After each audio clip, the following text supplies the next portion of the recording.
In the spring of 1220, on the dusty edges of ancient Khorasan, where the wind carried both sand and screams, a mother stood frozen in the doorway of what used to be her home.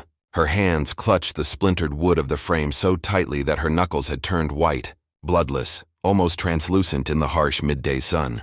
She watched, paralyzed not by fear alone but by a grief so profound it had stolen her ability to move, as Mongol soldiers dragged her 14-year-old daughter away through the rubble-strewn street. The girl Zarya walked silently. She didn't fight, she didn't scream. Her bare feet shuffled through the ash and debris, occasionally stumbling over the bodies of neighbors she'd known since childhood. Her eyes remained fixed on the ground, avoiding the carnage around her, avoiding her mother's face, avoiding the future that awaited her. She knew, somehow, with the terrible wisdom that trauma bestows on the young, that struggling would only make things worse, that crying out would draw attention, that resistance would mean not just her own suffering, but perhaps her mother's execution as a lesson to others. Her name was Zarya.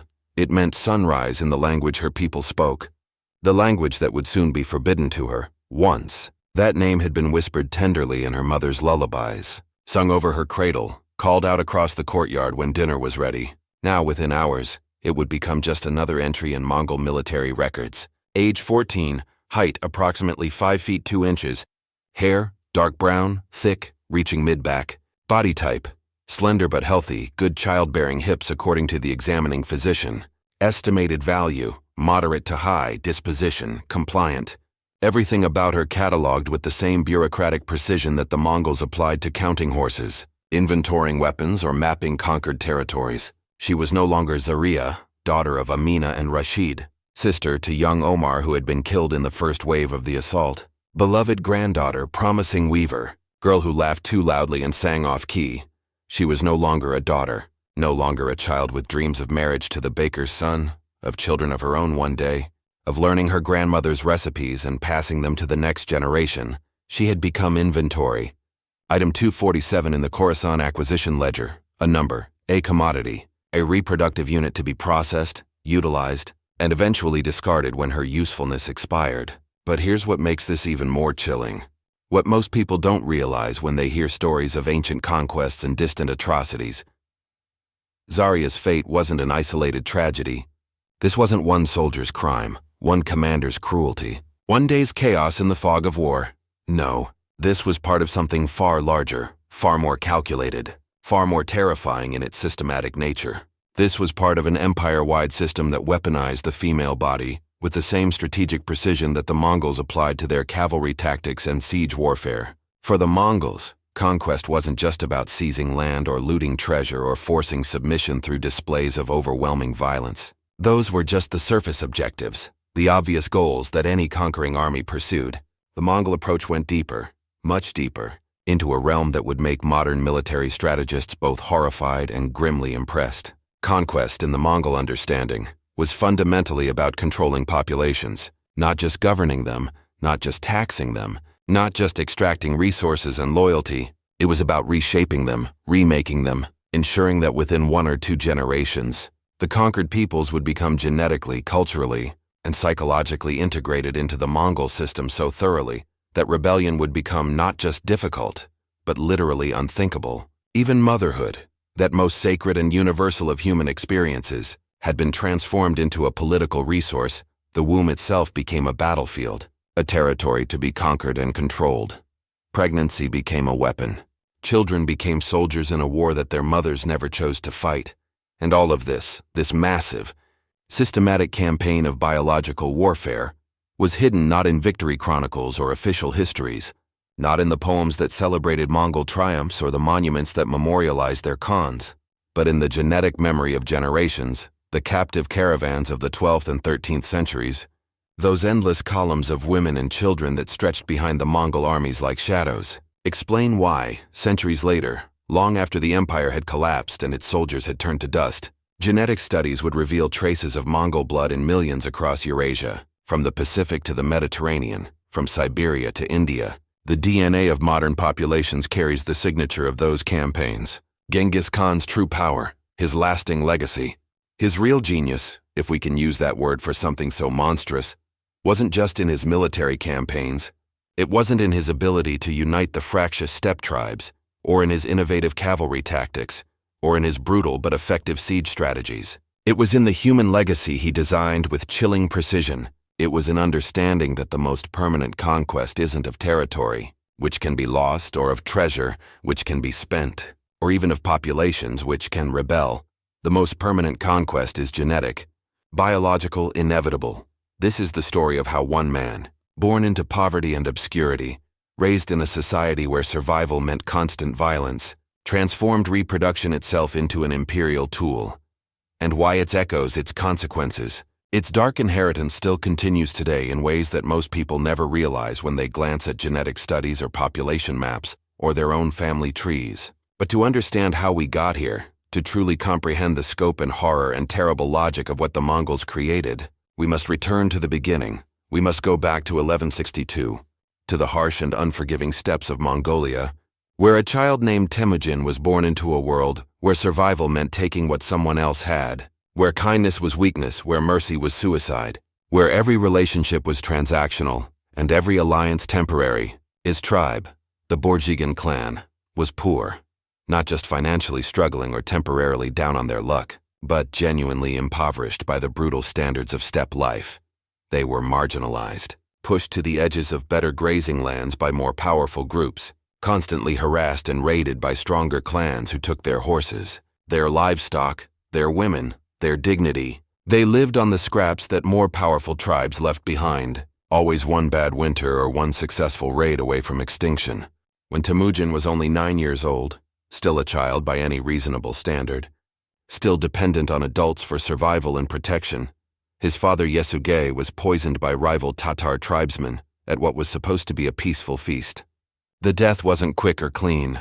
The poison worked slowly, agonizingly, giving young Temujin days to watch his father's body betray him, to see the strongest man he knew reduced to a writhing, vomiting, dying animal. And when Yasuge finally died, the clan that had grudgingly followed him immediately abandoned his family. His mother, Hoilan, a woman who would prove to be one of the most formative influences on her son's character and philosophy, was left alone with several children to care for and no support system whatsoever. The clan took their remaining livestock, their shelters, everything of value, and simply left, abandoned them to die. They survived barely. On the absolute margins of subsistence, they dug roots from the frozen ground with their bare hands until their fingers bled. They caught raw fish in icy streams, eating them immediately because they had no way to preserve food, no way to store anything for harder times that always seemed to be coming. They gathered whatever the harsh earth or the meager rivers could provide: insects, small rodents, wild onions that made them sick but kept them alive, berries that sometimes poisoned them but were worth the risk, because the alternative was starvation. For young Temujin, watching his mother's desperate struggle to keep them alive, seeing his younger siblings grow weak and hollow-eyed with hunger, understanding that the world had essentially left them to die simply because his father no longer existed to protect them, the world crystallized into a simple binary, a brutal but clarifying truth that would shape everything that followed: the world. He learned in those desperate years of childhood poverty and abandonment, divided into two categories: those who take and those who are taken from, predators and prey, conquerors and conquered. And if you weren't actively, aggressively, constantly taking, then you were being taken from. There was no middle ground, no neutral zone, no safety in trying to be peaceful or fair or kind. Those concepts were luxuries of the strong, traps for the weak.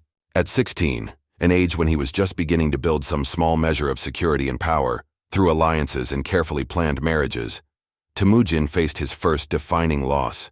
His betrothed, a young woman named Berta from a more stable and prosperous clan, was kidnapped by the Merkits, a rival tribe seeking revenge for an old slight committed by Temujin's father. For months, young Temujin searched desperately for her. He spent sleepless nights tormented by whispers and rumors about her fate, each one more horrible than the last: that she had been raped repeatedly by the entire war party that captured her, that she had been forced into the bed of a Merkid chieftain as a trophy wife, that she had taken her own life rather than endure such dishonor, that she was being sold to passing traders, that she was already dead, her body dumped in some unmarked location where he would never find it, never be able to give her a proper burial, never be able to avenge her. When Temujin finally managed to mount a rescue raid, calling in every favor and alliance he had carefully cultivated, and found her, Berta was alive, but she was also visibly, undeniably pregnant, the child she carried, who would be born as Yochi and whose legitimacy would haunt him throughout his life. Could have been fathered by any number of men.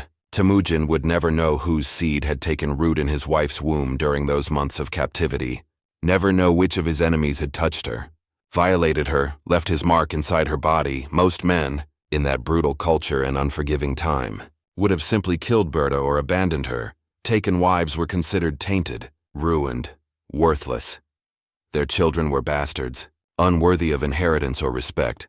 Custom and honor and simple pragmatism all suggested that Temujin should walk away, start fresh, find an untouched wife from another clan. But he didn't, and here's where it gets interesting, where we see the beginnings of the philosophy that would eventually reshape half the world. Because that night, holding Berta as she wept and trembled and apologized for being alive, something crystallized inside young Temujin's mind. A cold calculation that had nothing to do with love or loyalty or honor, and everything to do with power. He realized, perhaps not consciously at first but with growing clarity over time, that women weren't just spoils of war, they were the future itself.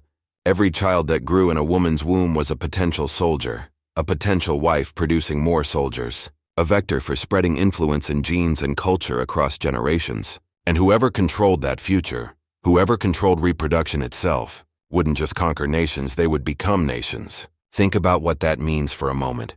Really consider the implications. Temujin wasn't just accepting his wife back out of mercy or love.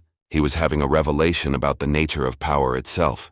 He was understanding, probably for the first time in human history at this scale, and with this level of systematic thinking, that reproduction could be weaponized, that the womb could be conquered and controlled just like territory. That biological legacy could be more permanent and more powerful than any military victory. From that moment forward, Temujin began building power with a vision that went far beyond conventional warfare. He became obsessed not just with winning battles but with winning the future, and he noticed patterns that other khans and warlords, focused on their immediate glory and plunder, completely missed. He observed that after battles, when enemy tribes were defeated, they mourned their dead warriors for days with elaborate rituals. They held funerals. They composed songs. They carved memorial stones. The warriors who survived would rather die themselves than surrender or submit, choosing suicide or suicidal final charges over the shame of capture. Male resistance, in other words, was strong, immediate, and culturally reinforced at every level. But women endured, they adapted, they survived. They did what they had to do to protect their children and themselves. They didn't have the luxury of honorable death or glorious last stands. And crucially, inevitably, they bore children. And those children would grow up knowing, consciously or unconsciously, who had conquered their mothers, who had defeated their fathers, who now held power over their entire world. For Temujin, watching these patterns emerge over years of raiding and alliance building and small-scale conquests, this wasn't a threat to be feared or a problem to be solved. This was an opportunity, the greatest opportunity in the history of empire building. Because if he could systematize this, if he could turn it from a chaotic side effect of conquest into an organized, deliberate, efficiently managed process, then he wouldn't need to leave garrisons in every conquered city. He wouldn't need to constantly put down rebellions or enforce loyalty through fear and violence alone. People would simply become Mongolized from the inside out, biologically, genetically, inevitably. Within 2 generations, the conquered peoples would carry Mongol blood, speak Mongol languages, follow Mongol customs, serve Mongol interests, not because they were forced to, but because that's simply who they were. Resistance would become not just difficult but literally impossible, because you can't resist what you are by 1206, when the various steppe tribes finally united under his leadership and proclaimed him Genghis Khan, Great Khan, universal ruler, the supreme commander of all the peoples of the felt tent. Temujin's vision had already taken clear shape in his mind. His administrators, the literate men he recruited from conquered peoples to manage his growing empire, would later call it the perpetual seeding system.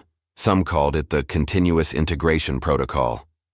Others, in whispered conversations they thought the Khan couldn't hear, called it by darker names that reflected their horror at what they were being ordered to document. This wasn't abstract philosophy or theoretical planning. This was military protocol being written in real time, standard operating procedures for processing captured populations, and the experiments, the trial runs, the refining of methods. Those had already been underway for years. The first true large-scale test of the system came in 1209, when Genghis Khan turned his newly unified Mongol forces against the Tangut Kingdom, also known as Western Sia, a prosperous state that controlled key sections of the Silk Road and had made the fatal error of refusing to acknowledge Mongol supremacy. And here's where we see the system in action for the first time at scale. The Mongols didn't descend on Tangut cities like savage raiders from some nightmare. All chaos and random violence. They didn't burn and kill indiscriminately. They didn't just take whatever they could carry and leave. No, they advanced like a machine, like an industrial process, like a factory for processing human beings into imperial resources.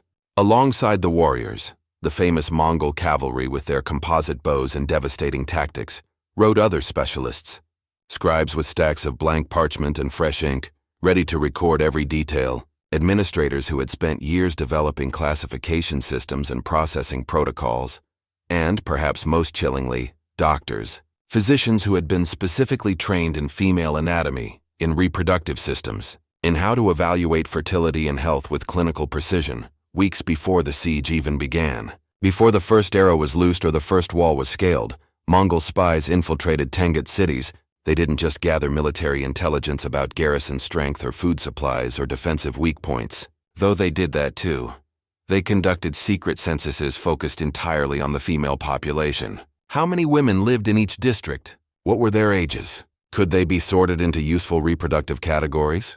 Which family lines did they come from? And what did that mean for the physical and mental characteristics of potential offspring? Were there any who were already pregnant? Any who had proven particularly fertile in the past? Any with specialized skills like weaving or cooking or medicine that made them valuable beyond just their reproductive capacity? Every detail was recorded on parchments that, when we look back at them now from our modern perspective, stand as history's first industrial records of sexual violence, systematic documentation of rape as state policy, bureaucratic processing of women as breeding stock, all written down in neat columns and careful handwriting, as if they were accounting for shipments of grain or livestock. When the Tangut cities finally fell, and they always fell, because Mongol siege tactics were brutal and effective and relentless, the processing began immediately. The Mongols executed most of the adult men outright or enslaved those with useful skills, standard practice.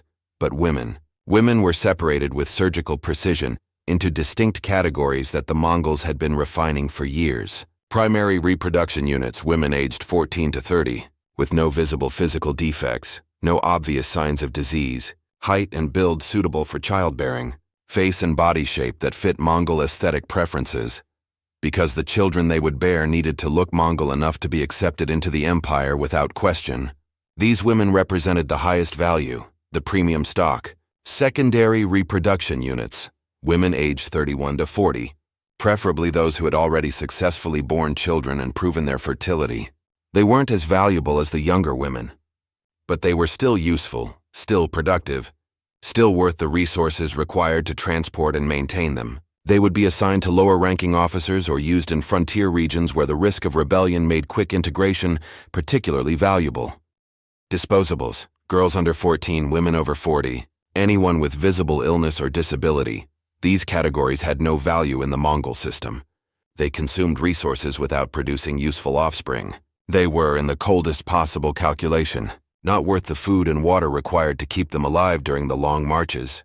The first two categories, the reproductive assets, were immediately branded, not metaphorically branded with shame or marked by their experiences, but literally, physically branded like cattle. Hot ink, forcibly tattooed into the skin of their wrists or ankles with identity codes that would never fade, numbers that replaced their names, classifications that replaced their individuities. Then they were loaded into specialized caravans that had been built specifically for this purpose, caravans that followed the Mongol armies like shadows, always there, always processing more human cargo.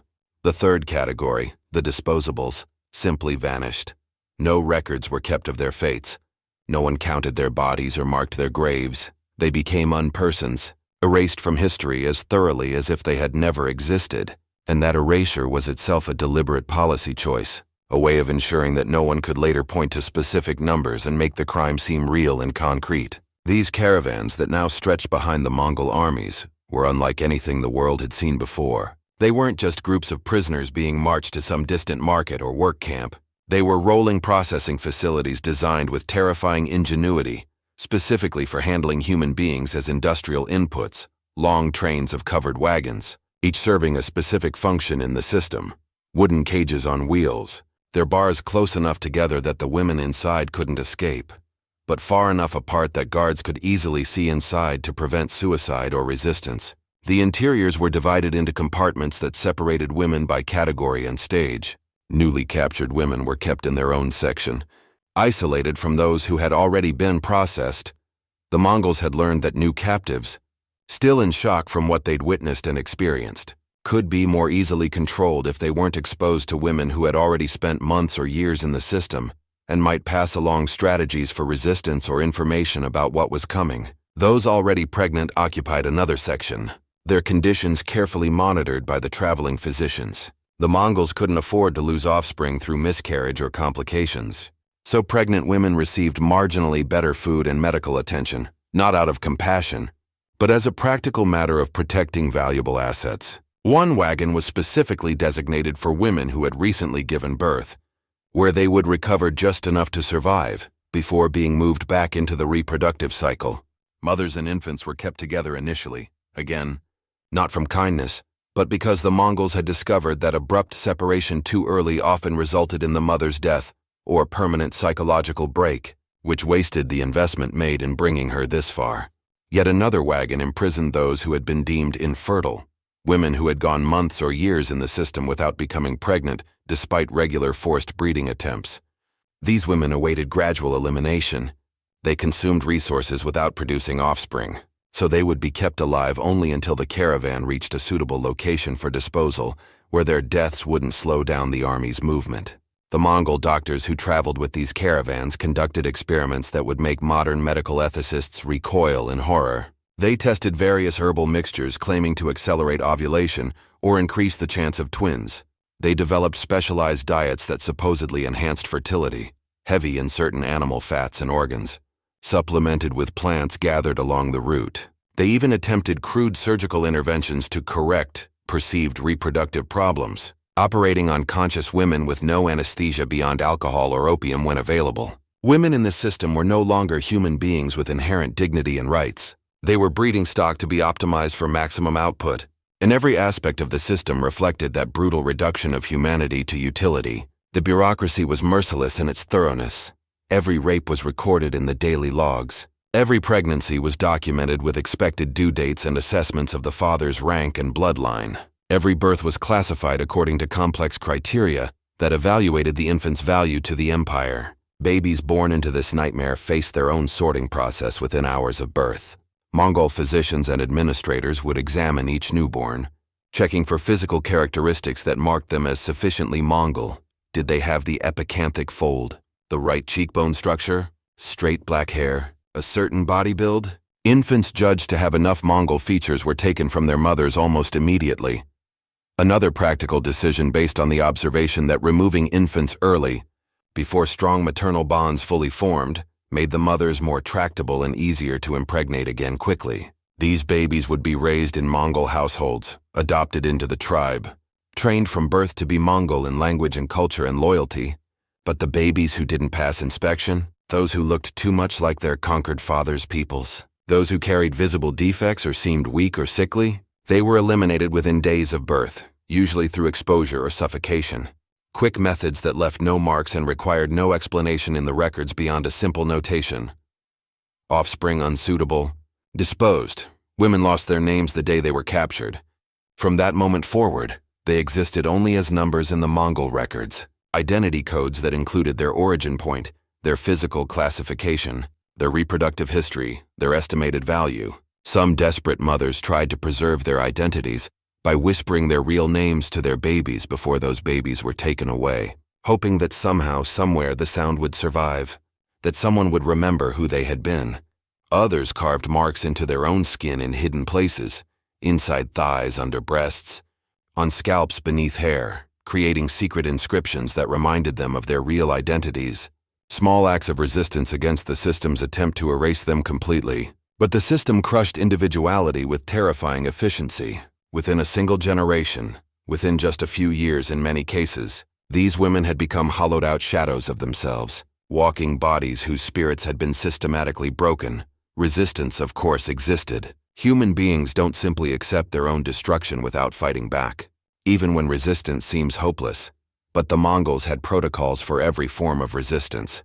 Procedures that had been refined through trial and error, documented in their manuals, taught to new administrators and guards, women who refused to eat, hoping to starve themselves or damage their reproductive capacity, were force-fed. Guards would pin them down while liquid nutrients were poured down their throats or, in stubborn cases, fed through tubes inserted into their stomachs. They would be kept alive whether they wanted to be or not, because their desire for death was irrelevant to the system's requirements.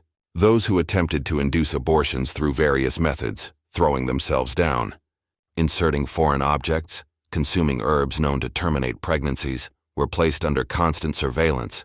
They would be chained in positions that prevented such actions, watched day and night, their every movement monitored and restricted. Women who attempted to mutilate themselves to become sterile, sometimes through inserting sharp objects or using caustic substances, were kept alive just long enough to serve as public examples.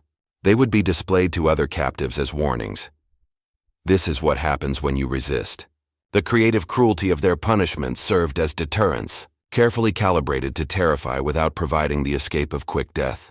And perhaps most heartbreaking of all were the mothers who, understanding the fate awaiting any child born into this system, chose to kill their own newborns rather than give them to the empire. These women faced public torture so horrific that chronicles from the period struggle to describe it fully. Their suffering was turned into spectacle, into demonstration, into lesson. The message was clear. Even this most desperate form of maternal love would be punished so severely that others would fear to follow their example. By 1211, when Genghis Khan redirected his armies toward the Jin Empire in northern China, the machine had been perfected through years of practice and refinement. The Mongols were no longer just conquering territories. They were conquering wombs, conquering the future itself, ensuring that their genetic legacy would spread whether their armies advanced or retreated, whether their empire endured or collapsed. In one devastating campaign against the Jin, the Mongols captured the city of Zhongdu, modern-day Beijing, and in the process seized over 40,000 women of reproductive age. 40,000, let that number sink in for a moment. That's not a military statistic. That's not collateral damage. That's a deliberate, calculated harvest of human reproductive capacity on a scale that defies comprehension. By 1213, just 2 years later, Mongol administrative records, and yes, they kept meticulous records of this, because the Mongols were nothing if not thorough in their bureaucracy, show over 100,000 women moving in caravans that stretched behind the main army like a second shadow force. 100,000 women, each with her own name that had been erased, her own family that had been destroyed, her own dreams that had been systematically crushed. The process had become truly industrialized by this point. The Mongols had refined it into a smooth, efficient operation that could be replicated across any conquered territory. Capture. Sweep through defeated cities with specialized teams trained to identify and seize women fitting the established criteria. Move quickly before families could hide their daughters or women could flee into the countryside. Classify, immediate physical examination and sorting. Strip the captives. Inspect their bodies with clinical detachment. Assign them to categories based on age, apparent health, fertility indicators, physical attractiveness by Mongol standards. Record everything in duplicate. One set of documents traveled with the caravan, another went back to central archives. Condition. The first weeks were crucial. This was when resistance was strongest, but also when the psychological breaking was most effective. Separate women from anyone they knew, deprive them of sleep and adequate food, subject them to constant fear and unpredictability. The goal wasn't just physical control but mental submission. Women who had been properly conditioned would be easier to manage for years to come. Rape. This wasn't the chaotic violation of undisciplined soldiers. This was systematic, assigned, scheduled. Officers received women based on their rank and accomplishments. Common soldiers were given access on rotating schedules. Everything documented, which women were given to which men, how often, with observations about which combinations produced pregnancies most reliably. The Mongols were literally breeding humans like livestock, tracking bloodlines and optimizing outcomes. Impregnate. Once pregnancy was confirmed, and the traveling physicians had developed reasonably accurate early detection methods, women were moved to the pregnancy sections of the caravans, Their treatment improved slightly, because now they carried valuable cargo. The fetus was an imperial asset that needed to be protected. When labor began, the caravan would sometimes stop, but often women simply gave birth in moving wagons, attended by midwives who had themselves been captives once, but had earned marginal privileges through cooperation. Complications were common. Many women died in childbirth, but the system had built in this expected loss. There were always more women to capture. Reassign after birth, the infant was evaluated and either kept or disposed of. The mother was given a brief recovery period, usually just weeks, and then cycled back into the rape rotation. A woman's value was measured in how many children she could produce before her body gave out completely. Some women endured this cycle 5, 6, 7 times. Others died after their first birth. The system didn't particularly care as long as the overall numbers kept trending upward. Babies born into the system faced their own brutal sorting. Mongol administrators would examine each newborn within hours, sometimes within minutes of birth. They looked for specific physical markers that indicated Mongol ancestry.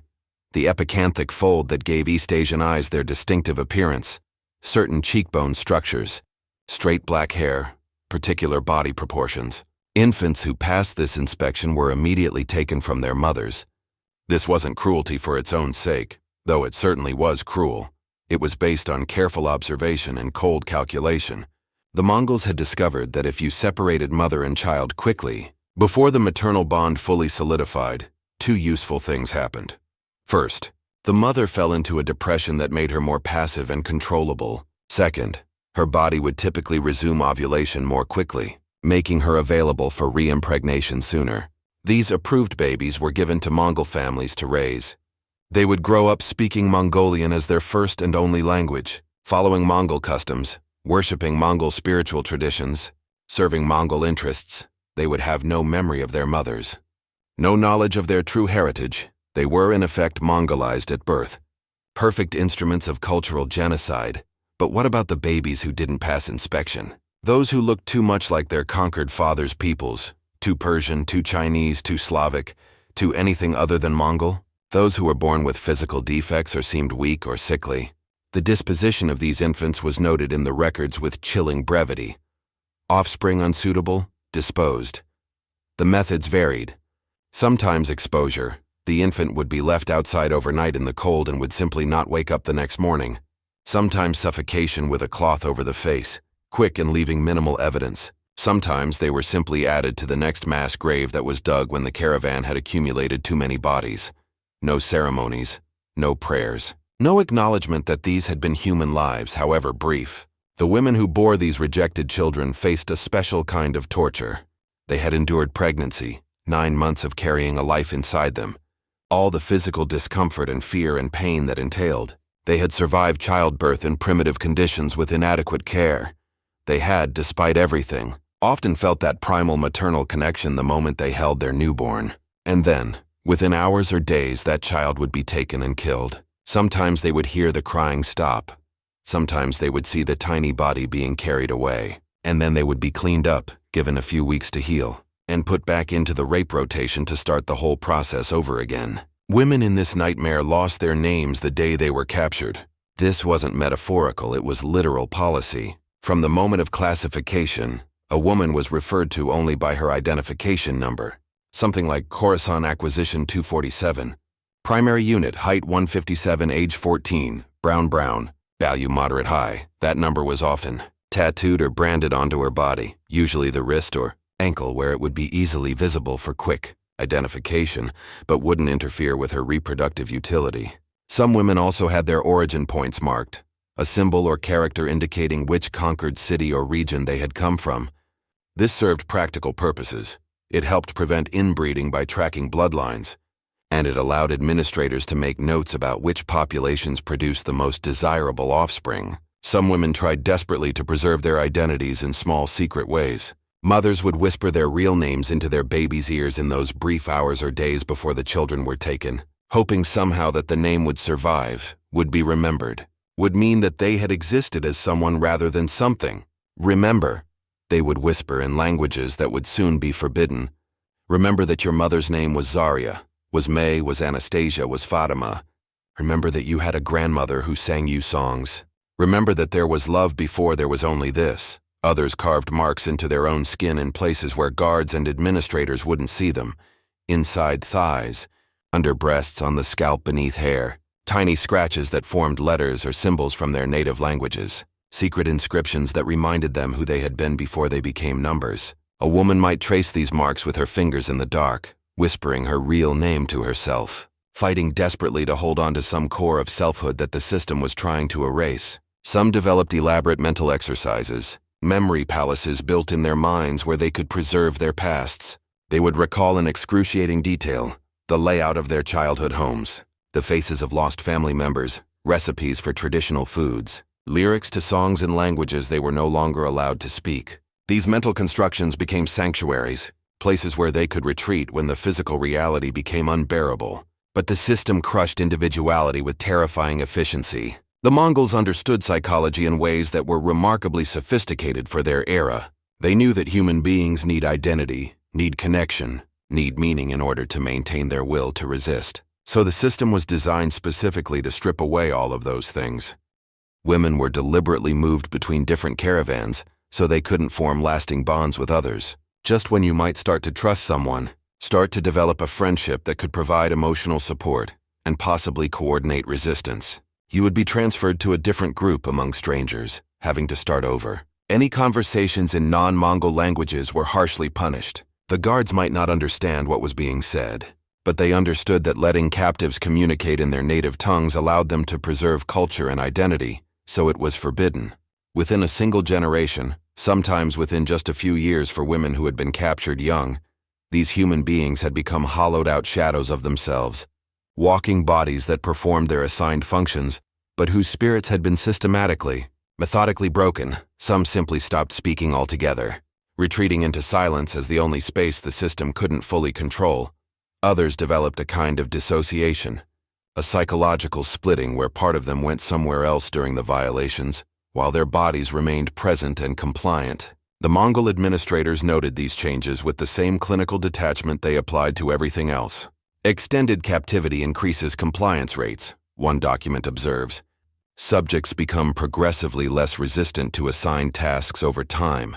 Optimal processing window appears to be 3 to 6 months for initial conditioning, after which subject demonstrates stable behavioral patterns consistent with system requirements. They were writing about the systematic destruction of human souls as if they were describing the breaking of horses. Resistance, of course, still existed, because human beings don't simply accept their own destruction, not entirely, not without some form of fight even when resistance seems utterly hopeless. But by 1213, the Mongols had encountered and developed protocols for virtually every form of resistance that women attempted. Women who refused to eat, hoping to starve themselves or at least damage their bodies enough to become infertile, were identified quickly. The caravans were organized so that meals were communal and monitored, making it impossible to hide non-eating for long. These women were force-fed with brutal efficiency. Guards would pin them down. It typically took 3 or 4 strong men to control even a weakened, starving woman who was fighting for the right to die, while a leather tube was forced down their throat and liquid food poured directly into their stomach. The Mongol physicians who oversaw this process had refined the technique over years. They knew how to insert the tube without causing fatal damage to the throat. They knew what mixture of nutrients would keep a body alive even when that body's owner wanted desperately to die. They knew how many times you could repeat this process before the repeated trauma to the throat made it impossible, at which point they had other methods. Nutrients mixed into water and poured slowly into the mouth of a woman whose head was held back and whose nose was pinched shut until she had to swallow or drown. Women who attempted to induce abortions, and many did, through various methods passed secretly between captives, faced constant surveillance if discovered. Those suspected of trying to terminate pregnancies were placed in special sections of the caravans where they were watched day and night. They would be chained in positions that prevented them from throwing themselves down or inserting objects or even pressing hard on their own abdomens. Guards would monitor them during trips to relieve themselves. Physicians would examine them regularly for any signs that they were attempting self-harm.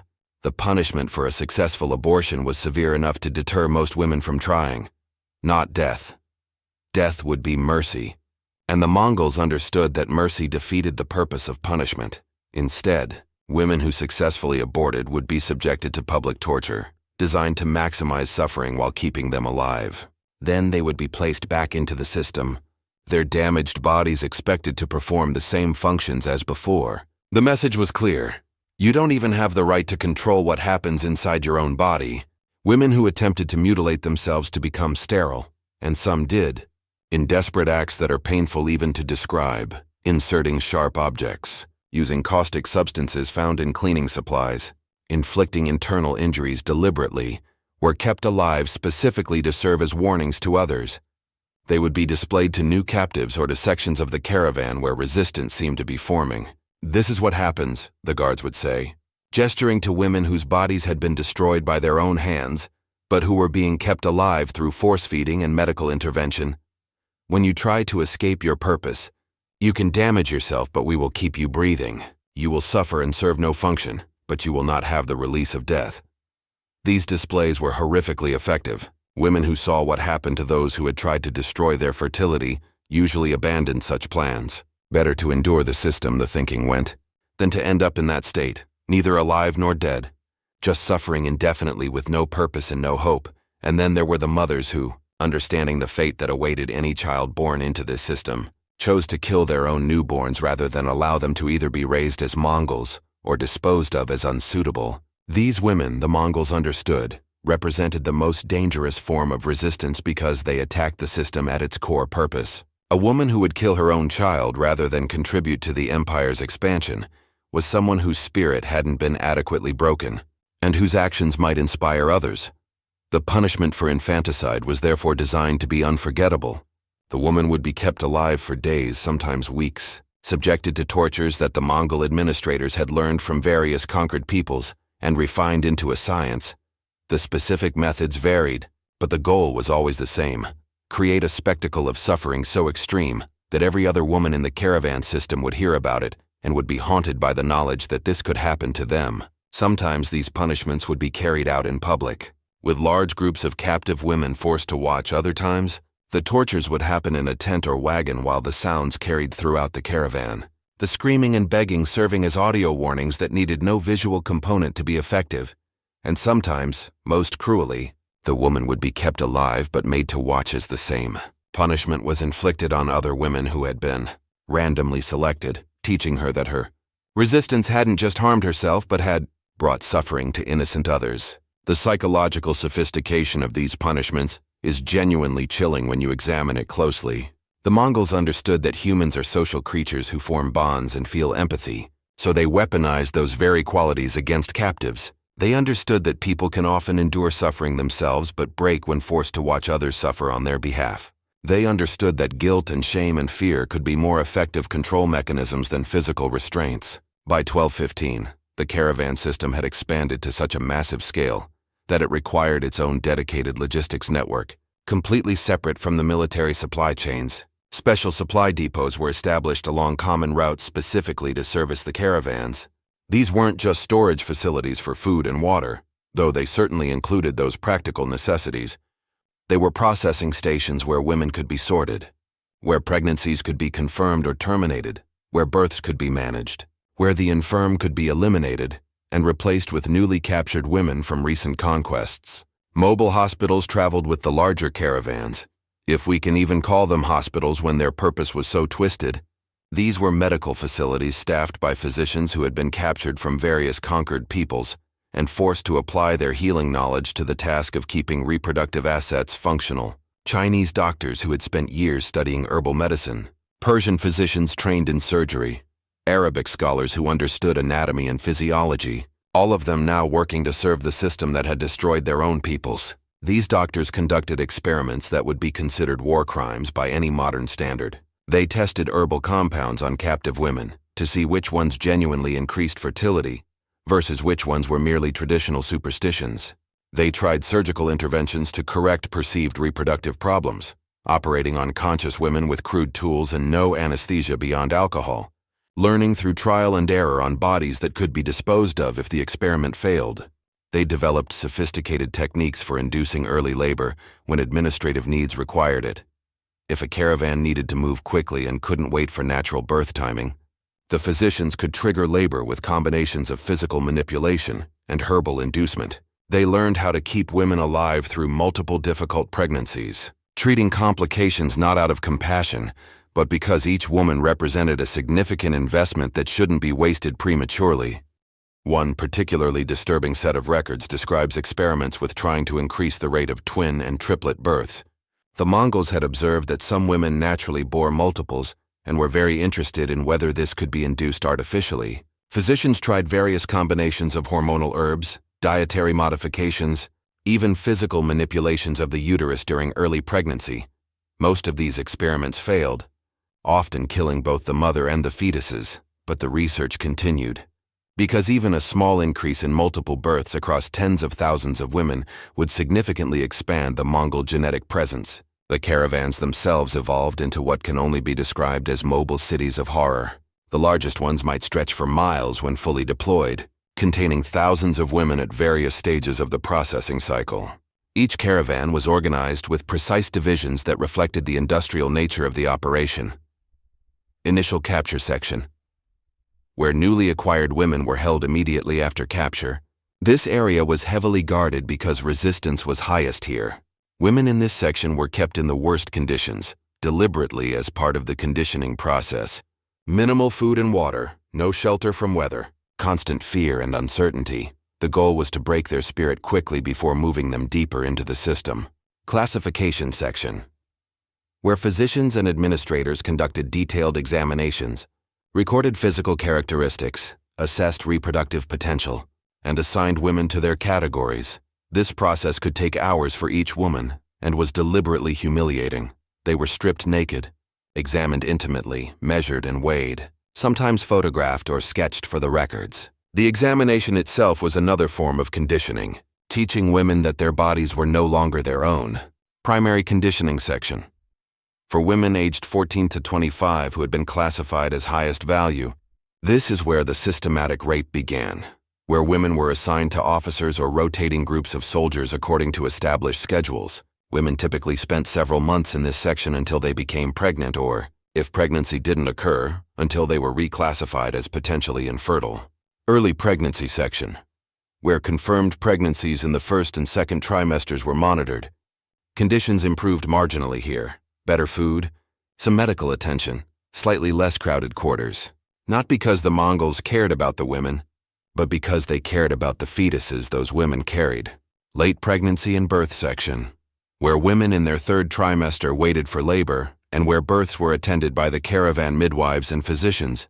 This was often the largest section because pregnancies lasted 9 months, while the time in other stages was shorter. Some of the most haunting records come from this section.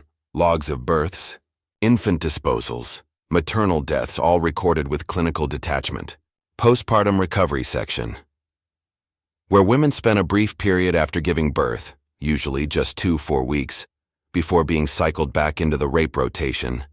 The Mongol physicians had determined this was the minimum time needed for the uterus to contract, and for major tearing to heal enough that the woman could survive another pregnancy. Many women died in this section from postpartum complications, but enough survived to make the calculated risk acceptable to the system. Secondary conditioning section, for women aged 26 to 40, or those who had already borne multiple children. These women were considered less valuable but still useful. They were assigned to lower-ranking soldiers or used in frontier areas where quick genetic integration was a priority, but the quality of offspring was less crucial.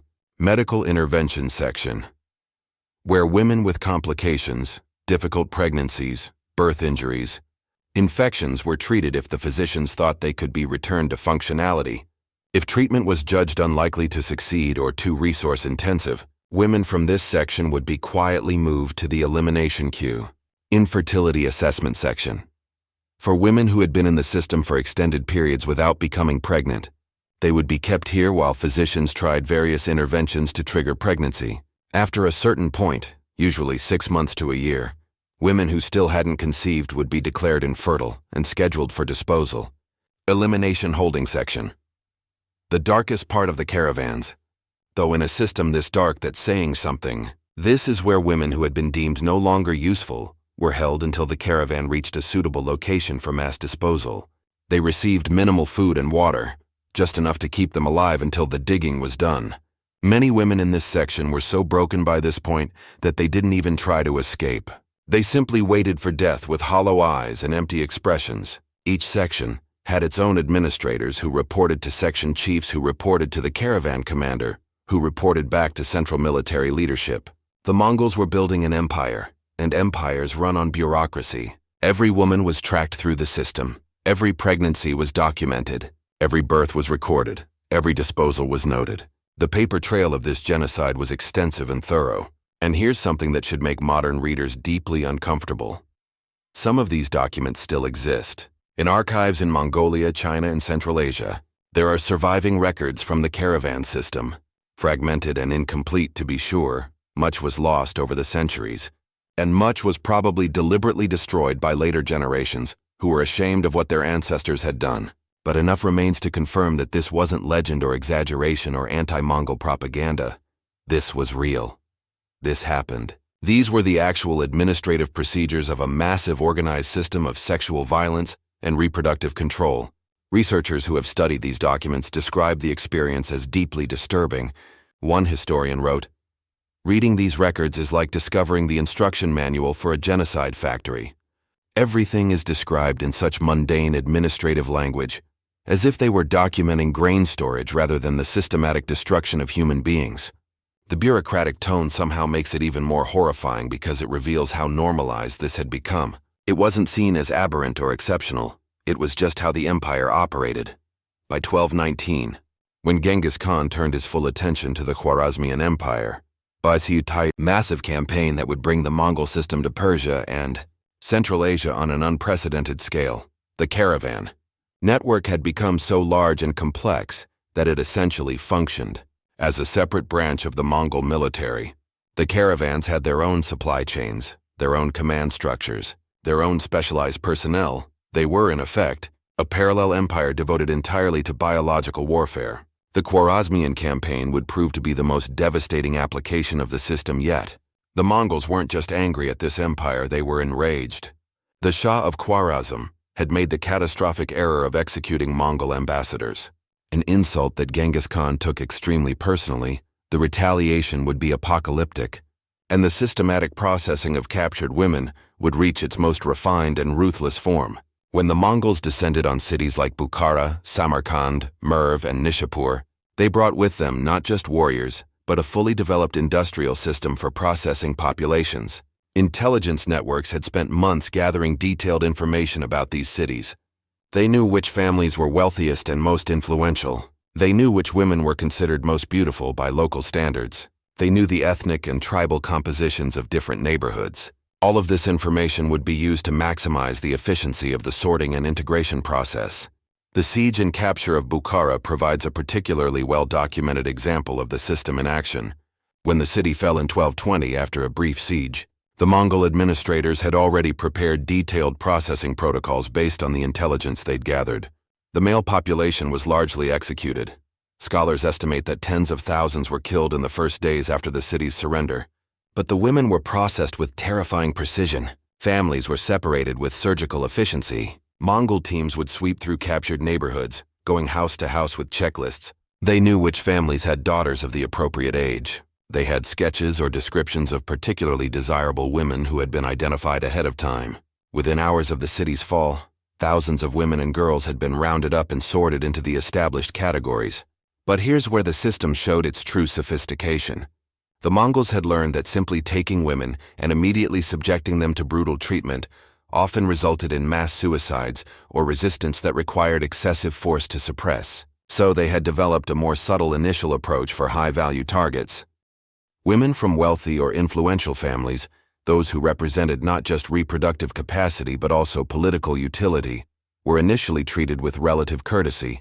They weren't immediately raped or brutalized. Instead, they were kept in guarded but reasonably comfortable locations, given adequate food, sometimes even allowed to stay with their children. This served multiple purposes. It kept them physically healthy and psychologically more intact, which improved pregnancy outcomes. It also created a false sense that perhaps they would be spared the worst, which made them more compliant. And crucially, it meant that when these high-value women were eventually distributed to high-ranking Mongol officers, they arrived in better condition and could be utilized immediately. Lower-class women received no such consideration. They were immediately subjected to the full horror of the system, stripped, examined, branded, and assigned to the caravans within hours of capture. The class distinctions in how women were treated revealed that the Mongols understood the social dynamics of conquered peoples and deliberately exploited them. By treating elite women marginally better, at least initially, they drove psychological wedges between different classes of captives, making unified resistance harder to organize. The processing of Bukhara's female population took nearly a week by the time it was complete. Over 30,000 women and girls had been catalogued, classified, and either assigned to caravans or eliminated. The city's genetic and cultural composition would be permanently altered within 2 generations. A significant percentage of Bukhara's population would carry Mongol ancestry. The conquest wasn't just military, it was biological and irreversible. Samarkand, arguably the most magnificent city in Central Asia at the time, suffered an even more devastating processing. The Mongols recognized this city's cultural and economic importance and devoted extra resources to ensuring thorough genetic integration. Some estimates suggest that over 50,000 women were captured and processed from Samarkand and its surrounding territories. But the true horror of the Khwarezmian campaign was reserved for the city of Merv, this ancient city, one of the world's largest at the time with perhaps 200,000 inhabitants, had made the catastrophic error of resisting the Mongol siege more fiercely than most. When it finally fell, the Mongols decided to make an example that would terrorize all of Central Asia. The male population was almost entirely exterminated. Scholars estimate that between 700,000 to over 1 million people were killed in the Merv region during and after the city's fall. Though these numbers are debated and may include surrounding populations, but before the massacres the women were sorted. Records are fragmentary, but they suggest that tens of thousands of women were processed through the caravan system from Merv alone. What makes Merv particularly significant is that this is one of the few cases where we have later genetic studies that can trace the impact. Population genetics research in modern Turkmenistan shows clear spikes in East Asian genetic markers dating to the 13th century. Physical evidence, written in the DNA of living people today, of what happened during that terrible processing. The Mongol conquest of the Khwarezmian Empire also revealed another dark aspect of the system: the intergenerational planning. Children born in the early years of the conquest, 1220-1221, were carefully tracked. The most promising boys were taken as young as 7 or 8 years old and trained as Mongol warriors. By the time they were teenagers, they were being deployed in Mongol military campaigns. The girls were evaluated for their reproductive potential and, once they reached childbearing age, were themselves incorporated into the system. In other words, the system was self-perpetuating. The children of rape became the next generation of rapists and reproductive assets. The trauma cascaded across generations, each one building on the last, creating a civilization-wide wound that would take centuries to even begin healing. Genghis Khan himself, by this point in his life, was in his late 50s or early 60s, elderly by the standards of his time and culture. But age hadn't diminished his commitment to the reproductive conquest strategy. In fact, the older he got, the more obsessed he became with ensuring his genetic legacy. He wasn't satisfied with having many children and grandchildren. He wanted to fundamentally alter the genetic composition of humanity itself. Records suggest that in his later years, Genghis Khan maintained access to a rotating selection of women, numbering in the hundreds. These weren't just concubines in the traditional sense. This was a deliberate breeding program. Women were specifically selected from different conquered peoples to maximize genetic diversity in his offspring. Physicians monitored their cycles and health. The Khan's sexual activity was essentially scheduled for optimal reproductive outcomes. He also established protocols to ensure that his sons and grandsons followed similar practices. This wasn't left to chance or individual preference, it was imperial policy. Each major Khan and military commander was expected to maintain a similar system on a smaller scale, ensuring that Mongol genetic material spread throughout the empire's territories. The scale of this operation becomes clear when we look at the genetic evidence. That 1 in 200 men statistic I mentioned earlier, that represents approximately 16 million men alive today, who carry Y chromosome markers tracing back to Genghis Khan and his close male relatives. But here's what makes this even more staggering. That's just the male line. The actual genetic impact is far larger because these numbers don't account for daughters, or for maternal genetic contributions, or for the countless ways that genetic material spreads through populations over generations. When geneticists build models trying to estimate the total number of modern, People who carry any genetic material. From the Mongol conquest, not just direct male line, descent from Genghis Khan, but any ancestry traceable to the systematic rape, campaigns, the numbers approach the hundreds of millions. Across Central Asia, East Asia, the Middle East, and Eastern Europe, the Mongol genetic legacy is woven so thoroughly into modern populations that it's essentially impossible to fully quantify. Think about what that means. Think about the scale of violence and violation that those numbers represent. Every one of those genetic traces begins with a woman who was captured, processed, raped, and forced to bear children for the empire that had destroyed her world. Behind every statistic is a story like Zarya's, a life reduced to inventory, a human being transformed into breeding stock. And the truly haunting part? Most people living today who carry this genetic legacy have no idea. They don't know that their ancestor 15 or 20 generations back was one of these women. They don't know her name. It was erased from the records. They don't know her story. It was never written down. They don't know which city she came from or what her life was like before the Mongols arrived, or what she endured in the system or how she died. All of that information has been lost to time. What remains is just the genetic signature, the molecular echo of a genocide written in the base pairs of DNA, invisible but permanent, a wound so deep it's become part of the species itself. By 1220, the caravan system had reached its peak of size and sophistication. Records are incomplete, but estimates suggest that at any given time, there might have been 200,000 to 300,000 women in various stages of processing across all the caravans following Mongol armies and occupying conquered territories. That's roughly equivalent to the entire population of many major medieval cities. Except this entire population consisted of enslaved women, being systematically raped for reproductive purposes. The logistics required to manage this operation were staggering. Think about what's involved in keeping 200,000 people alive and moving across vast distances in the 13th century. The food and water requirements alone would be enormous. The medical care, even at the minimal levels the Mongols provided, required hundreds of physicians and midwives. The guards and administrators numbered in the thousands, the wagons, tents, supplies, animals. The sheer material infrastructure of the caravan system represented a massive investment of imperial resources, and the Mongols made that investment willingly, even eagerly, because they understood that this system was central to their grand strategy. You could lose battles and still win wars if you controlled reproduction.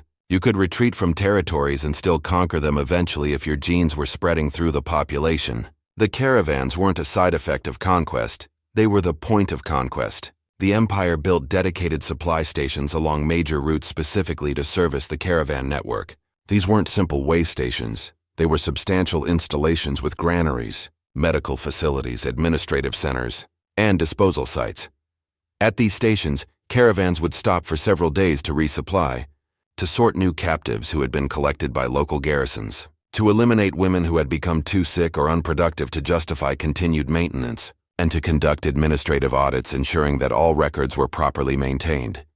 Some of these supply stations also functioned as distribution centers where women who had been processed sufficiently would be permanently assigned to Mongol soldiers or officials who were settling in conquered territories. A soldier being given land and administrative authority in a newly conquered region would also be given a set number of women, essentially a starter package for establishing a Mongol household and producing the next generation of imperial citizens. The bureaucracy involved in tracking all of this was genuinely impressive. In a horrifying sort of way, the Mongols, despite their reputation as barbarian horsemen, were actually sophisticated administrators. They had learned from the Chinese and Persians and other civilized peoples they conquered, and they applied those lessons ruthlessly to their own purposes.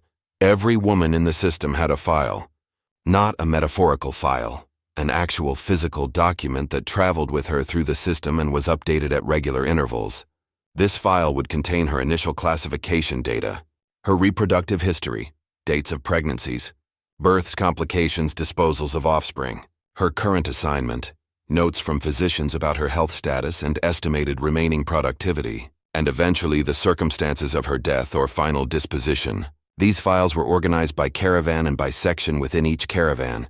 Copies were sent back to central archives at regular intervals. Senior administrators would review aggregate statistics and issue directives to adjust policies based on observed outcomes. If a particular classification method seemed to be producing better results, It would be refined and distributed to all caravans. If a certain medical intervention improved survival rates during childbirth, physicians across the system would be trained in the technique. In other words, the Mongols were treating the systematic rape and forced impregnation of hundreds of thousands of women as a management challenge to be optimized through continuous improvement processes.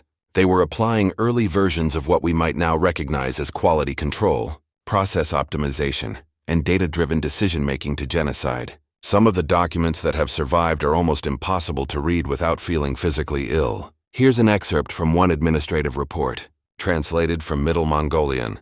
Summary of Q2 1221 operations. Transoxiana Caravan Network. Total processing capacity increased 14% over previous quarter through implementation of revised classification protocols and enhanced physician training. Primary unit pregnancy rates improved from 68% to 73% through dietary modifications, as recommended by captured Persian physicians.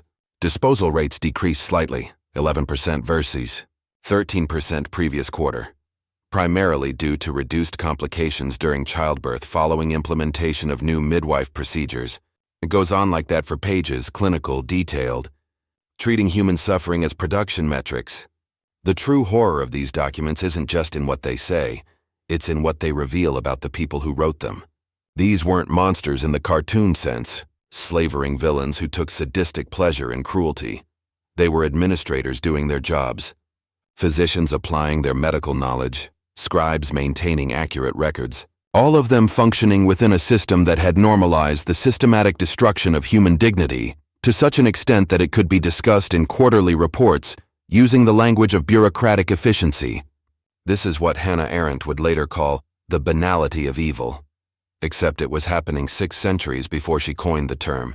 The Mongol caravan system demonstrated that you don't need psychopaths to commit genocide. You just need a system that defines genocide as policy, and ordinary people will implement it with bureaucratic thoroughness. The Mongol doctors who worked in the caravan system are particularly haunting figures when you examine their role closely. Many of them were highly educated physicians who had been captured from sophisticated civilizations, Chinese doctors trained in centuries-old medical traditions, Persian physicians who had access to Arabic medical texts and Greek anatomical knowledge, even a few European doctors who had been captured during raids into Eastern Europe. These were men who had taken oaths to heal, who had dedicated years to learning how to preserve life and reduce suffering. And now they found themselves in a system that demanded they use that knowledge to maximize reproductive output from enslaved women, to keep bodies functional just long enough to produce more children, to eliminate those who couldn't be made productive.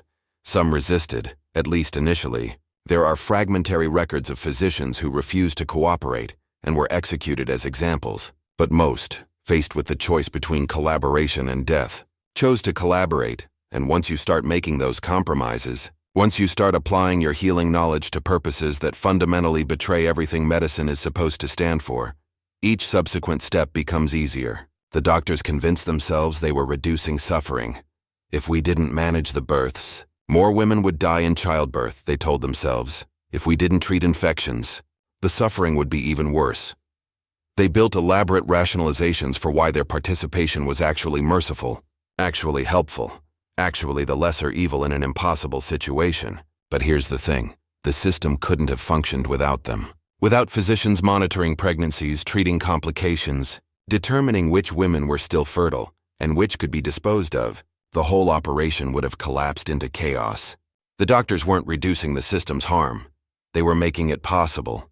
They were the essential infrastructure that allowed genocide to operate with industrial efficiency, and they knew it. Some of their personal writings have survived, and they're filled with anguish and self-justification in equal measure. One Chinese physician wrote in a private journal that was discovered centuries later, "I tell myself that I am saving lives, that the women who survived childbirth under my care would have died without my intervention, that the children I deliver, even into this system, are lives preserved rather than prevented. But in my dreams I see their faces, the mothers whose babies I took away, the women whose fertility I evaluated like livestock.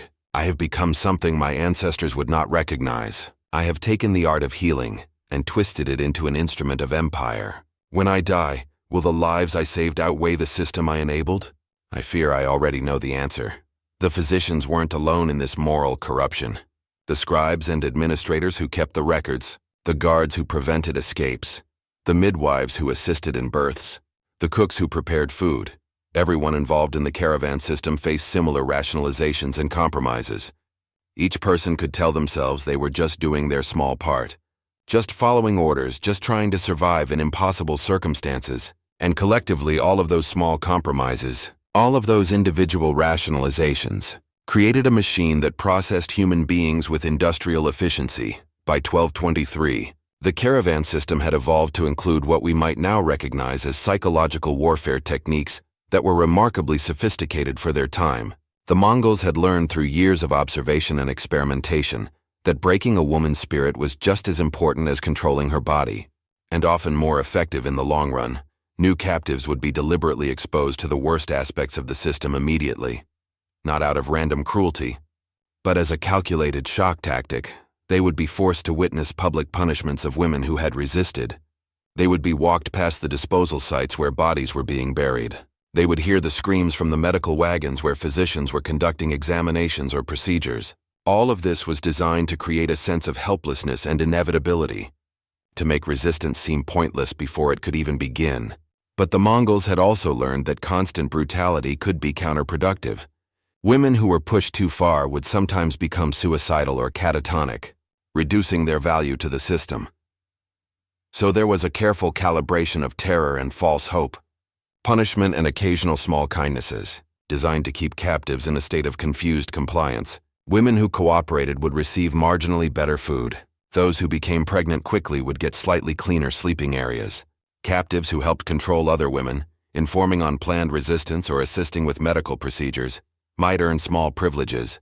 None of these rewards were substantial, but in a context of constant deprivation, even tiny improvements could be powerful motivators. This created a toxic dynamic among the captives themselves. Some women, broken by their circumstances, became collaborators with the system in hopes of earning survival advantages for themselves or their children. They would inform on other women's resistance plans.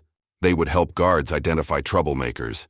They would assist in the processing of new captives, passing on the trauma in hopes of slightly improving their own situations. Other women maintained solidarity and mutual support networks, despite the system's efforts to divide them. They would share food with weaker prisoners. They would comfort new captives and teach them survival strategies. They would maintain the secret practices, the whispered songs, the hidden name-speaking, the small rituals that preserve some fragment of their cultures and identities. But these solidarity networks were constantly being disrupted by the Mongols' practice of regularly moving women between different caravans. Just when bonds of trust and mutual support were forming, women would be separated and sent to different units where they'd be surrounded by strangers again. This prevented the formation of organized resistance, while also inflicting ongoing psychological trauma through repeated loss of the few relationships that provided any comfort. The Mongols had, in essence, gamified human suffering. They had created a system where survival required making impossible choices, where every form of resistance was anticipated and countered, where even the small consolations of human connection were systematically disrupted. It was a masterclass in totalitarian control, and it was being applied to the most vulnerable population imaginable. Children born into this system faced their own particular horrors. Those who were deemed sufficiently Mongol-looking and healthy were taken from their mothers within days of birth. We've discussed this already, but it's worth emphasizing just how traumatic this separation was for both mother and child. Newborns who passed the initial inspection were given to Mongol foster families who had been selected and prepared for this role. These families received extra rations and certain privileges in exchange for raising the captured children as Mongols. The children would be given Mongol names, taught Mongolian as their only language, raised in Mongol customs and spiritual practices. By the time they were old enough to be told about their origins, if they were told at all, they would already be thoroughly Mongolized in identity and loyalty. Many of these children grew up never knowing they had been born to captive mothers. They considered themselves fully Mongol, served the empire faithfully, and sometimes even participated in later conquest campaigns, where they would encounter and process women from their own ancestral peoples without any sense of connection or recognition. But some children were told about their origins, deliberately and cruelly. As part of their education in Mongol superiority, they would be told, "Your mother was one of the conquered peoples. She was weak, defeated, taken. You exist because we allowed you to exist." You have value because we gave you value by raising you as Mongol. Be grateful for the opportunity to transcend your inferior origins by serving the empire. This psychological manipulation served multiple purposes. It reinforced loyalty to the Mongol system by creating gratitude for being saved from their birth peoples. It created internal hierarchies even among children of conquest, with those who looked most Mongol and most thoroughly adopted Mongol culture looking down on those who retained any traces of their original heritage. And it ensured that these children, if they ever encountered their birth mothers or birth peoples, would feel no allegiance and might even feel contempt. Some of the most heartbreaking historical fragments come from rare cases where these separated mothers and children later encountered each other. In a few documented instances, women who had survived years in the caravan system and had been settled in conquered territories later encountered their children who had been raised Mongol. One fragmentary account, preserved in a Chinese chronicle, describes a woman in a Central Asian city who recognized her son, now a teenage Mongol soldier, by a distinctive birthmark on his hand. She approached him, calling him by the name she had whispered to him in those few hours after his birth before he was taken. He looked at her with complete incomprehension, unable to understand the language she was speaking. With no memory or recognition of this woman who claimed to be his mother, when she persisted trying to explain, to make him understand, he called over his Mongol officers. She was beaten for bothering an imperial soldier and making absurd claims. The chronicle notes, with devastating brevity, the woman was removed and later died. The soldier returned to his duties, troubled by the encounter but convinced by his superiors that the woman had been mad with grief over her own lost children and had fixated on him in her delusion. The soldier apparently never learned the truth. He died years later in a campaign in Eastern Europe, still believing himself to be fully Mongol, carrying his mother's genetic legacy into yet another conquered population, continuing the cycle even as his mother's true identity remained forever unknown to him. This was the genius, if we can use such a word for something so monstrous, of the Mongol system. It didn't just conquer populations. It converted them. It took the children of conquered peoples and transformed them into instruments of further conquest. Each generation built on the last, the trauma cascading forward, the genetic mixing accelerating, until within just a few generations the very concept of resistance became meaningless, because us and them had become inextricably blended. By 1227, when Genghis Khan died during a campaign against the Tangut kingdom, appropriate, given that the Tanguts had been the testing ground for his reproductive conquest system nearly 2 decades earlier, the caravan network stretched from the Pacific Ocean to the borders of Eastern Europe. It was, by any measure, the largest organized system of sexual violence and forced reproduction in human history up to that point. The Khan's death was marked with elaborate funeral rituals that revealed just how deeply the system had become embedded in Mongol culture and practice. 40 virgin girls were selected from the caravan system and ritually killed to accompany him to the afterlife, an ancient steppe tradition, but now performed with captives rather than volunteers, and documented with the same bureaucratic thoroughness that characterized everything else the Mongols did. But this visible ceremony was just symbolic window dressing for a much larger and more pragmatic elimination. During the succession period, while Genghis Khan's sons and grandsons maneuvered for power, the empire faced a period of potential instability. The caravans represented a security risk during this vulnerable time. Thousands of women who might try to escape or resist during the confusion of political transition. The solution was coldly practical: mass eliminations. Records suggest that tens of thousands of women from the caravan system were killed during the months following Genghis Khan's death. Those who were currently pregnant were sometimes spared, at least until after they gave birth.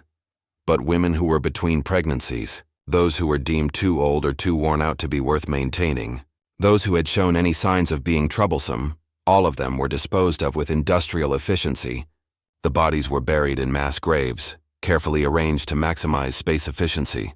The same logistical thinking that had been applied to every other aspect of the system now applied to mass burial. Modern archaeological excavations have begun to uncover some of these graves, and they provide physical confirmation of what the historical records suggested. One particularly significant excavation near Bukhara, conducted in the early 2000s, revealed a mass grave containing the remains of over 300 individuals, almost all of them young women and children.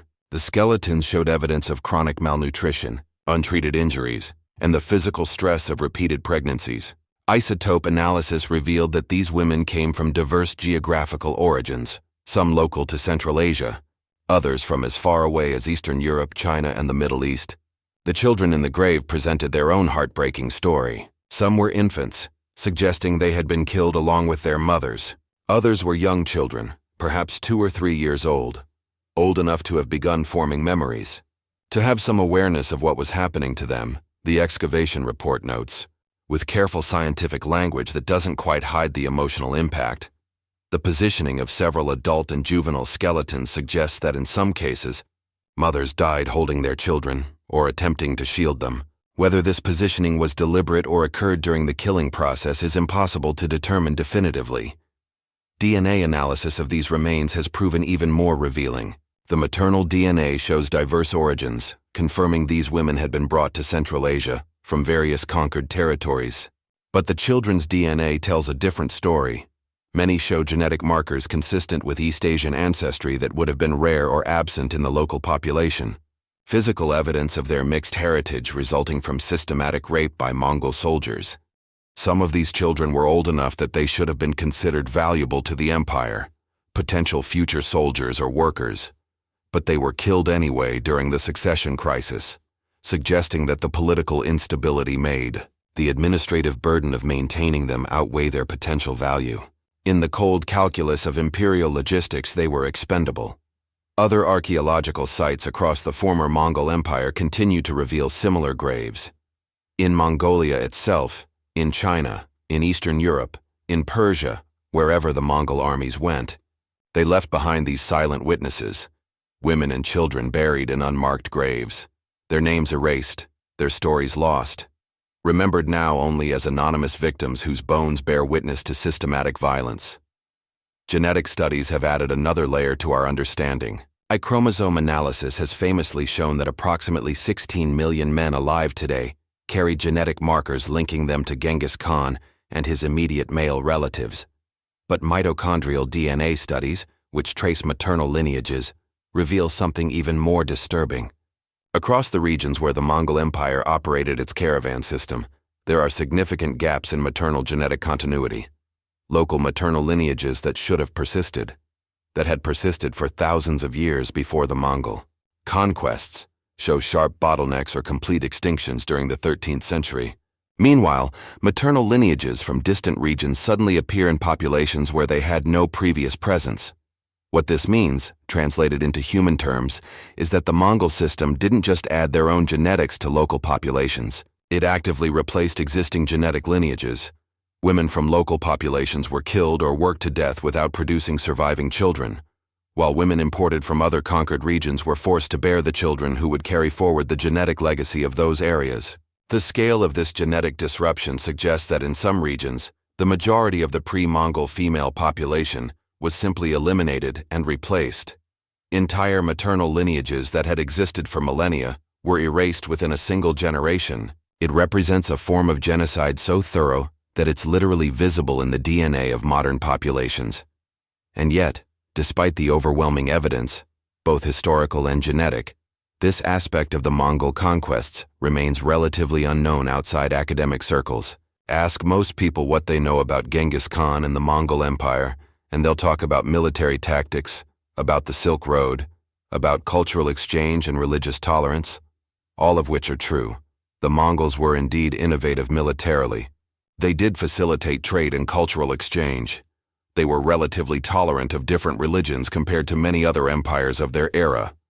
But the systematic sexual violence, the reproductive control, the caravan system that processed hundreds of thousands of women over decades? That part gets minimized, glossed over, reduced to brief mentions of war captives or concubines that fail to capture the industrial scale and systematic nature of what was happening. This selective memory isn't accidental. It's the result of centuries of historical writing that has consistently centered male experiences of war and conquest, while marginalizing or erasing female experiences of those same events. Chronicles written by and for men focused on battles and treaties and political maneuvering, the parts of conquest that men participated in and cared about. The suffering of women was considered peripheral, not really part of the real history. Even sympathetic historians would describe the sexual violence of conquest in passive voice. Women were taken, as if by some natural disaster rather than deliberate human choice, or would simply not mention it at all beyond brief euphemistic references. Modern nationalist narratives in Mongolia and other regions once dominated by the Mongol Empire have further complicated truthful engagement with this history. Genghis Khan has been rehabilitated as a national hero, a symbol of Mongolian pride and cultural achievement. Statues of him dominate the capital city. His image appears on currency. Children are taught to revere him as the greatest leader their people ever produced. This nationalist rehabilitation isn't entirely wrong. Genghis Khan was indeed a remarkable historical figure, a military genius who built one of the largest empires in history from almost nothing. But the heroic narrative leaves no room for reckoning with the systematic sexual violence that was central to his imperial strategy. To acknowledge the caravan system and its massive scale would complicate the hero narrative in ways that nationalists find uncomfortable. Similar dynamics play out in the other regions affected by Mongol conquest. In China, in Russia, in Central Asia, in the Middle East. All of these regions have complex relationships with the Mongol period of their history. Some aspects are celebrated as times of cultural exchange and relative peace, the Pax Mongolica that facilitated trade along the Silk Road. Other aspects are acknowledged as times of great suffering and destruction, but the systematic sexual violence occupies an uncomfortable middle ground. It's too widespread to be denied entirely. Too many women were affected, too many genetic traces remain, too many historical documents mention it. Yet it's too disturbing and too gendered to be easily incorporated into national historical narratives that prefer to focus on male experiences of war and politics. The result is a kind of selective amnesia, where the fact of widespread sexual violence is vaguely acknowledged but rarely examined in detail. Statistics might be mentioned. Thousands of women were taken captive. Without exploring what that actually meant for those women, the genetic legacy is noted. Genghis Khan's descendants are found throughout Asia, without reckoning with how that legacy was created. This failure to fully confront this history has consequences. It means that millions of people today carry genetic traces of systematic sexual violence without knowing it, without understanding that element of their ancestry. It means that the suffering of countless women has been effectively erased from collective memory. Their experience is deemed less historically important than the battles and political maneuverings of men. It means that we haven't fully learned the lessons this history teaches about how systematic violence against women can be normalized, bureaucratized, and sustained across generations, about how ordinary people can become complicit in genocide through small compromises and rationalizations, about how reproductive control can be weaponized as effectively as any military technology. Genghis Khan died in 1227, but his vision didn't die with him. His sons and grandsons continued expanding the empire for decades after his death, and they continued implementing the reproductive conquest strategy that he had pioneered. The caravan system persisted, even expanded. Under later Khans, Ogedei Khan, Genghis's third son who became the second great Khan, refined and expanded the system as Mongol armies pushed into Eastern Europe. When Mongol forces devastated cities like Kiev and Krakow, the caravan system followed behind them. Processing captured Slavic and Eastern European women with the same systematic approach that had been developed in Asia. Genetic studies in modern Poland, Hungary, and Russia show clear evidence of East Asian genetic input dating to the 13th century. The DNA fingerprint of this expansion. European chronicles from the period occasionally mention the caravans of captives following Mongol armies, describing them with horror and incomprehension. These European writers, accustomed to the more chaotic and random sexual violence that typically accompanied medieval warfare, struggled to understand the industrial scale and systematic organization of what the Mongols were doing. Mongol Khan, who ruled from 1251 to 1259, brought the system to the Middle East as Mongol forces conquered Persia and pushed toward the Arab heartlands. The capture and destruction of Baghdad in 1258, one of the most devastating events in Islamic history, included the processing of thousands of women, according to the established protocols. Kublai Khan, perhaps the most famous of Genghis's grandsons, in Western imagination due to his interactions with Marco Polo, applied the system in China on an unprecedented scale. As he consolidated Mongol control over China and established the Yuan dynasty, the reproductive conquest strategy was integrated into the very structure of how the new dynasty organized its population. Chinese historical records from the Yuan period include fragmentary references to the system, though they often use euphemistic language that obscures what was actually happening, references to tribute women or palace selections or imperial. Household assignments were bureaucratic terms for systematic processes of capturing, sorting, and distributing women for reproductive purposes. The scale in China was enormous. With a population numbering in the tens of millions, far larger than anywhere else the Mongols had conquered, the potential for genetic integration was correspondingly massive. Modern genetic studies of Chinese populations show significant Mongol genetic input during this period, particularly in northern China, where Mongol control was strongest. But China also proved to be where the system began to break down. Gradually and over many decades, the Chinese population was simply too large, too culturally established, too resilient to be fully Mongolized. Chinese cultural practices and languages persisted despite Mongol attempts at dominance. Chinese women forced into the system often maintained elements of their culture and passed them to their children, even children being raised as Mongols over time, rather than Chinese populations becoming Mongol. The Mongol rulers in China began to become Chinese. They adopted Chinese administrative practices, Chinese cultural forms, Chinese language. Their descendants married into Chinese elite families and gradually became indistinguishable from the local population. The same pattern played out more slowly in other regions in Persia. The Ilkhanate Mongol rulers gradually adopted Persian culture and converted to Islam in Russia. The Golden Horde maintained political dominance for centuries, but was slowly absorbed culturally by the Slavic populations it had conquered. The reproductive conquest strategy worked, in other words, but not quite in the way Genghis Khan had envisioned. Yes, Mongol genetics spread throughout Eurasia. Yes, the populations of conquered regions were permanently altered genetically, but instead of creating a permanently Mongol world, what emerged was a genetically mixed world, where the Mongol contribution was just one layer among many. By the time the Mongol Empire finally collapsed in the 14th and 15th centuries, fragmenting into successor states that were increasingly disconnected from each other and from their Mongol origins, the caravan system had been discontinued.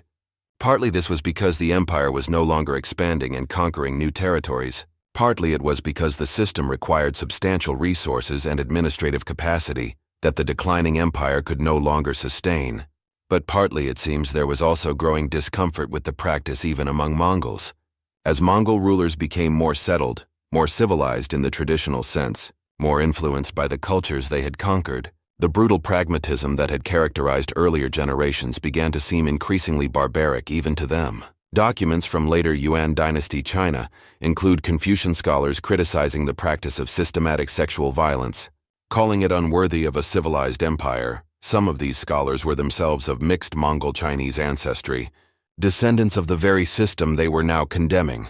Persian chronicles from the Ilkhanate period similarly include criticisms from Islamic scholars who condemned the treatment of women as incompatible with proper Muslim practice. These criticisms were often ignored or suppressed. Power rarely relinquishes practices that serve its interests just because scholars disapprove.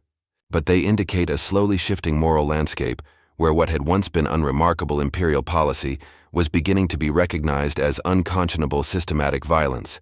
The caravan system seems to have been gradually phased out rather than abruptly ended. There was no dramatic announcement, no imperial decree abolishing the practice. It simply became less common, less organized, less systematic, until eventually it faded away entirely, leaving behind only its genetic legacy and traumatized memories preserved in fragmentary historical records. But that genetic legacy is enormous and permanent. Today, in the 21st century, centuries after the Mongol Empire collapsed, millions of people carry genetic markers tracing back to Genghis Khan and the systematic reproductive conquest strategy he pioneered. In Mongolia, where Genghis Khan is revered as a national hero, approximately 8% of men carry the Y chromosome signature linking them directly to the Khan and his male relatives. That means that nearly 1 in every 12 Mongolian men alive today is a direct male line descendant of the imperial family. In Central Asia, Kazakhstan, Uzbekistan, Turkmenistan, Kyrgyzstan, the percentages are similar, ranging from about 3% to 8% depending on the specific region. in northern China. Particularly in regions that were heavily settled by Mongols during the Yuan dynasty, the genetic markers appear in 2 to 3% of men. Even in regions where Mongol rule was brief and centuries ago, parts of Eastern Europe, the Middle East, Siberia, the genetic signature persists, present in perhaps 1% of men in these regions. That might sound like a small percentage, but in absolute numbers it represents millions of people. And again, these statistics only capture direct male line descent. They only count men carrying the specific Y chromosome markers traced to Genghis Khan and his close male relatives. The actual genetic impact is far larger when you include female descendants, daughters of these male line descendants.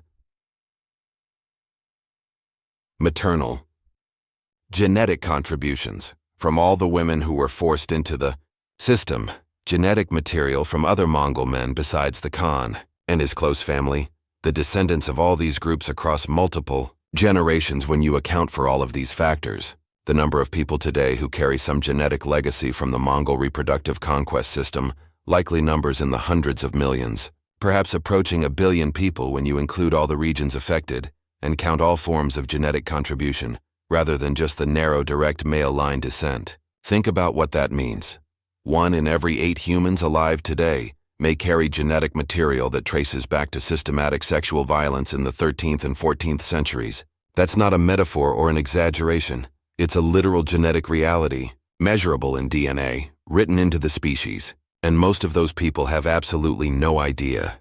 They don't know that their ancestor 25 or 30 generations ago was a woman captured in Samarkand or Bukhara or Kiev, processed through the caravan system, forced to bear children for the empire that destroyed her world. They don't know her name, it was erased from the records.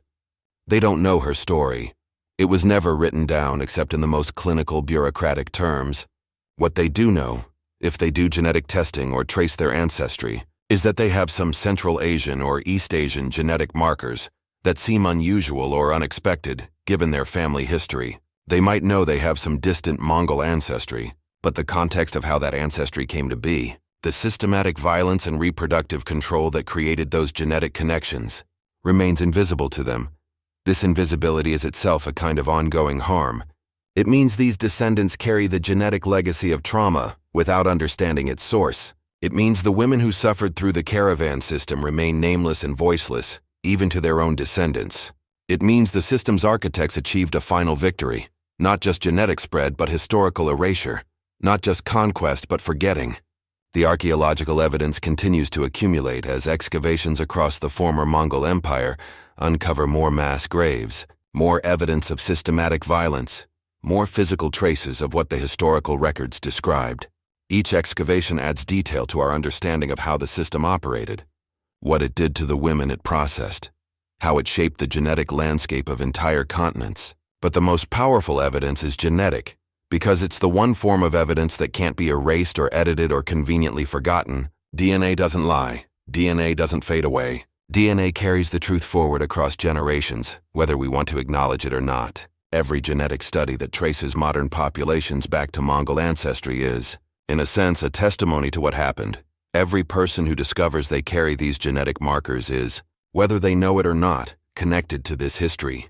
The violence and violation that created their ancestry is written in their cells, in every nucleus of every cell in their body, repeated billions of times over in the base pairs that make up their genome. This is what systematic sexual violence as a weapon of conquest means. It doesn't end when the war ends. It doesn't stop when the empire collapses. It continues in the biology of descendant populations, invisible but indelible, passed from parent to child across centuries and millennia. Genghis Khan understood this in ways that other conquerors of his era did not.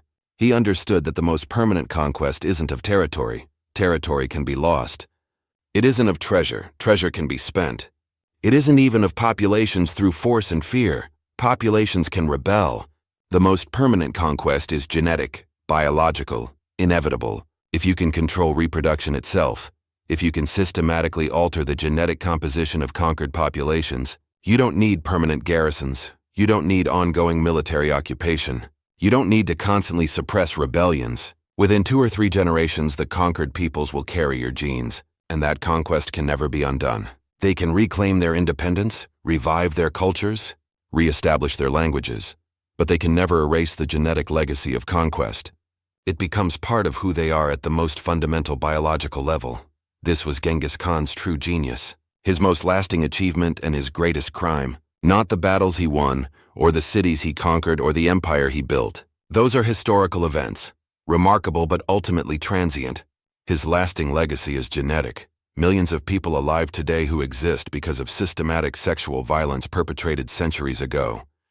And the truly horrifying part? It worked exactly as he planned. The genetic evidence proves it. The archaeological evidence confirms it.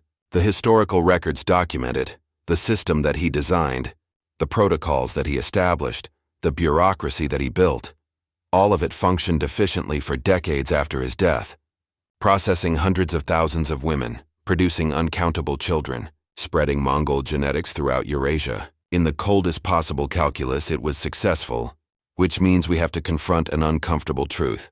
Systematic sexual violence as a strategy of conquest works. It achieves its objectives. It produces lasting results that military victory alone cannot match. That doesn't make it acceptable or justifiable or anything other than monstrous. But pretending it wasn't effective, pretending it was just random cruelty or chaotic brutality, or a side effect of conquest rather than a deliberate strategy, is historically inaccurate and dangerously naive. The Mongol reproductive conquest system was evil. It was systematic genocide. It involved the suffering and death of countless women and children. It represented a fundamental betrayal of human dignity and rights. All of that is true. And it's also true that it achieved exactly what it was designed to achieve. We need to reckon with both truths simultaneously. The system was evil and it was effective. It destroyed millions of lives, and it permanently altered the genetic makeup of continents. It represents some of the worst human cruelty in recorded history, and it demonstrates sophisticated strategic thinking that was genuinely innovative. Holding both truths at the same time is uncomfortable, but necessary, because if we only focus on the evil and minimize the effectiveness, we fail to understand why such systems arise and how they persist. We make it easier for similar systems to emerge in different forms in different eras, because we haven't fully grappled with what makes them attractive to those who wield power. And if we focus only on the effectiveness and minimize the evil, if we treat this as just another interesting historical fact, another testament to Mongol ingenuity, we dishonor the countless women who suffered through the system. We make their suffering invisible again. We erase them from history just as thoroughly as the system erased their names. The story of Zarya, that 14-year-old girl we met at the beginning, dragged from her home in Khorasan in 1220, stands in for hundreds of thousands of similar stories. We don't know what happened to her specifically. The records don't tell us whether she survived her first pregnancy, whether she lived long enough to bear multiple children, whether she died in childbirth or from disease or from any of the countless other ways women in the system died. We don't know if any of her children survived, if they did. We don't know whether they were raised Mongol or disposed of as unsuitable. We don't know if her genetic legacy continues in people alive today, or if her line died out generations ago. We don't even know if Zarya was her real name. It might have been.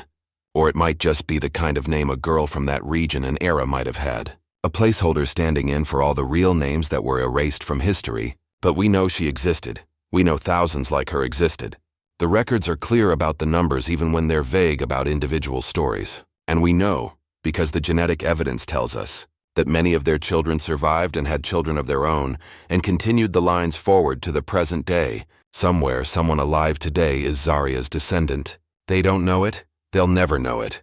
They'll never know her name or her story or what she endured, but they carry her genetic legacy, and through them she persists, not in memory, not in records, but in the most fundamental biological sense. Is that victory or tragedy? Is it a kind of immortality or the ultimate erasure? The answer, perhaps, is that it's both simultaneously. Zarya exists today only as genetic code scattered across descendants who will never know her name.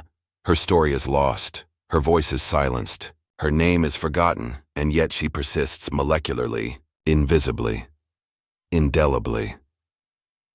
This is what conquest looks like when you zoom in past the battles and treaties, past the emperors and armies, down to the level of individual human lives and genetic molecules. This is the human cost of empire, made visible through the lens of reproductive control and systematic violence. The story that began in 1162 with a boy named Temujin born into poverty on the Mongolian steppes doesn't end with his death in 1227 or even with the collapse of his empire in the 14th century.